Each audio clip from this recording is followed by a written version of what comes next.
Hello friends, welcome back to my channel. మన ఇంట్లో ఇలాంటి అగరబత్తీలు ఉంటాయి కదా, అగరబత్తీలు ఇలాంటి ధూప్ స్టిక్స్ డిఫరెంట్గా ఈ ధూప్ కోన్స్ ఉంటాయి కదా, వీటికి సెంటెడ్గా స్మెల్ రావాలంటే ఏం చేయాలంటే, కొన్ని సెంటెడ్ ఉండవు, కొన్ని శాండల్ ఫ్లేవర్ అవి ఉంటాయి కదా. సో మన ఇంట్లో ముట్టించుకున్నప్పుడు సెంటెడ్ అగరబత్తి స్మెల్ రావడానికి ఒక టిప్ చెప్తున్నాను చూడండి. ఇది వచ్చేసి పర్ఫ్యూమ్ అండి, సెంట్ దర్బార్ సెంట్ అని. ఇది వచ్చేసి చాలా ఇయర్స్ బ్యాక్ వచ్చిందండి. ఇది ఆల్మోస్ట్ 30 years వచ్చింది. నేను దీన్ని జాగ్రత్తగా పెట్టుకున్నాను. దీంట్లో ఇప్పుడు ఓపెన్ చేసి చూద్దాం. చూడండి ఇలా సన్నగా ఉంది చూడండి. పర్ఫ్యూమ్ ఈ కలర్లో వచ్చేసింది. మనం దీన్ని ఓపెన్ చేసి చూద్దాం.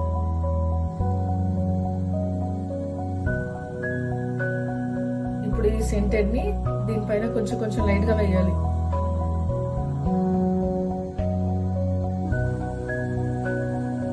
చూడండి ఇలా అప్లై అయిపోయింది. ఇప్పుడు దీన్ని మనం అంటించాలి ఫ్లేమ్ అంటిస్తే ఇది మొత్తం ఎంతసేపు అయితే వెళ్తుందో అంతసేపు పర్ఫ్యూమ్గా గుడ్ స్మెల్ వస్తుంది. సేమ్ అగరబత్తి కూడా ఇలాగే దీంట్లో ముంచేసి దీన్ని ఇలా అంటించాలి. అలాగే ఇంకొకటి కూడా సేమ్ ఇలా మొత్తం పోసేసుకుంటే మొత్తం ఈ ధూప్ స్టిక్ మొత్తం స్మెల్ వచ్చేస్తుంది, పర్ఫ్యూమ్ స్మెల్. ఇలా కొంచెం డ్రై అయిన తర్వాత అంటించాలి.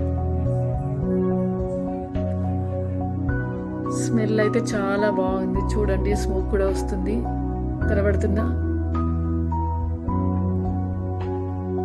Really very nice. మీరు ట్రై చేయండి. ఇలా మీ దగ్గర సెంటెడ్ అగరబత్తి లేకపోతే ఇలా మీరు ట్రై చేయొచ్చు.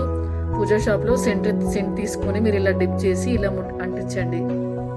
స్మోక్ అయితే నార్మల్ దానికన్నా ఈ పర్ఫ్యూమ్లో డిప్ చేసిన తర్వాత స్మోక్ అనేది చాలా ఎక్కువ వస్తుంది చూడండి. చూసారు కదా, ఈ టిప్ని మీరు ఫాలో అవ్వండి. మళ్ళీ నెక్స్ట్ వీడియోలో మేము ముందుంటాం. మీకు ఈ వీడియో నచ్చితే తప్పకుండా లైక్